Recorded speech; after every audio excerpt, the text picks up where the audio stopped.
Hey everyone, it's Anna. Thanks so much for visiting my channel. Tonight I'm going to make a finished card using this image I colored last night from High Hopes. This is called Peking Gingerbread and I think it's so cute. Wanted to finish a card using it. I've gone ahead and chosen a sentiment from Dots. It says, "Hoping your Christmas is sweet," and I thought that was a good pairing for this adorable image from High Hopes. I'm just checking out the distance of spacing from the top of my letters there to the top of the stamp. And I'm going to use that as a visual guide against the bottom of my candy cane just for placement of the sentiment.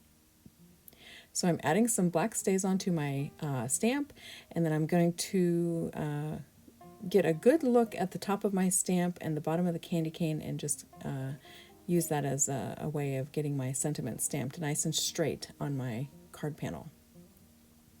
There's nothing worse than having a nicely colored image and then messing it up with a poorly stamped sentiment. So there my sentiment is stamped nice and straight. I've got good spacing between the sentiment and the candy cane.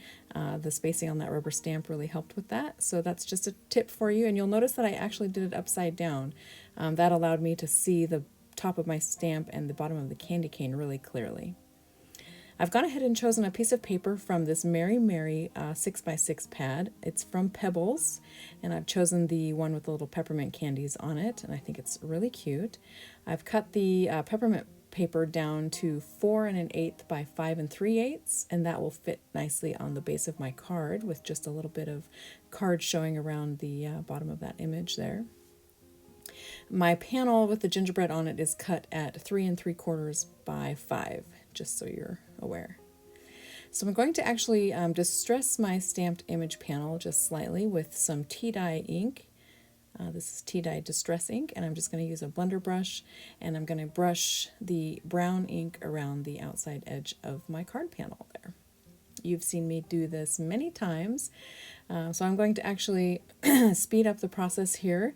You get the idea, just adding a little bit of ink, building up the color slowly. You can always easily add more color, but it's a lot more difficult to take too much color away. So do it nice and slow and just go around your panel several times if needed to get the desired color. And sometimes I even go back after I think I'm finished adding color and I'll add more.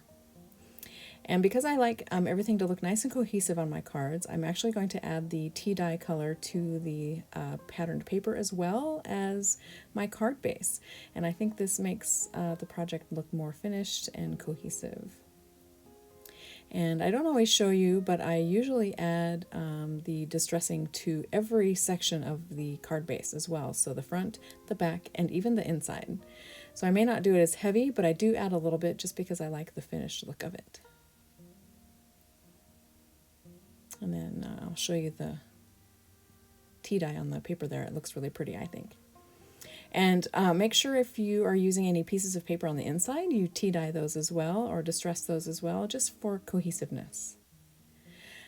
So I decided I was going to use this beautiful stamp. It's one of my wood-mounted stamps called Night Before Christmas, and it's G1066, and it is from Stampington and Company from 1997, and it's just gorgeous. It's the words of Night Before Christmas in a really nice font, and of course mounted on that beautiful wood block.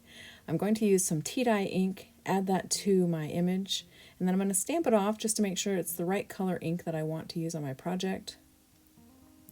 And then I'll ink it up again and show you how I like to add this kind of stamping to my projects. Because it's a wood mount, I actually like to leave it flipped over like this, and if I want just little bits of the image here and there on my project, it's a lot easier to do it this way than it is to leave your paper on the table and stamp down onto it. So this is kind of a neat little trick that I love using.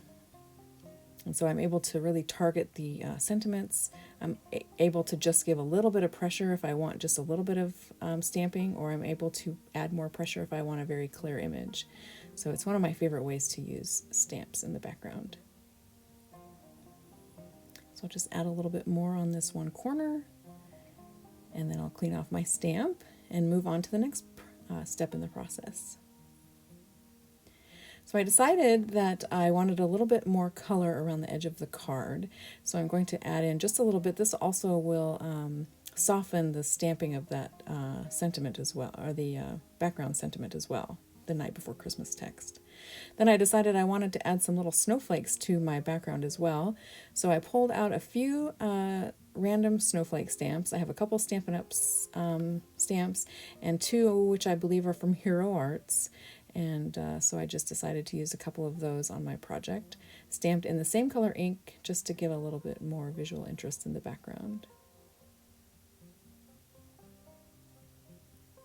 You could use music notes, you could use like lines, just distressed lines. I just decided to go with the snowflakes for the winter card. And then I'm actually going to add a couple of stamped image of a second snowflake print as well for a little variety. Then I also decided I wanted to darken up that outside edge of that panel. So you'll notice when I actually pick up the paper and hold it in my hand and ink the edges, the ink goes on slightly darker than it does if I have the paper laid on the scrap paper down below. So sometimes when I want to accent the edge a lot more, I'll pick it up and hold it in my hand.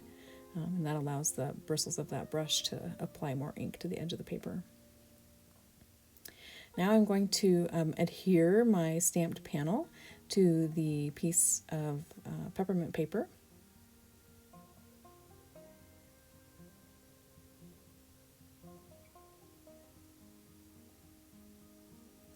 And get it nice and straight so that those little peppermints peek out just right.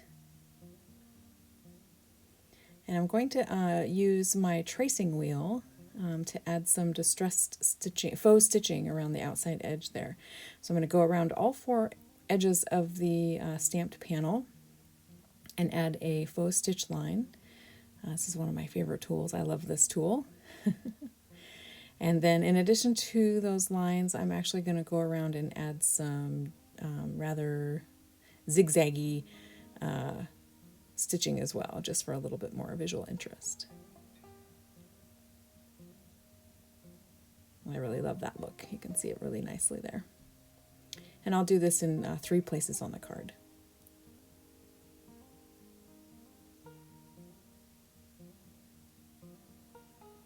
So I think that turned out super cute. Then I decided that I needed a little bit more visual definition between the gingerbread and the background. So I grabbed a W2 gray marker and I'm just adding a slight shadow behind the image. And this will give it a little bit of visual depth and it will make the image pop out a little bit from the background. So once I have a quick line traced around most of the image, I don't do it around the whole thing, just most of it. Then I'm going to soften one area with a colorless blender so it's not quite so contrasty right there. And now it's time to adhere the entire panel to my card base.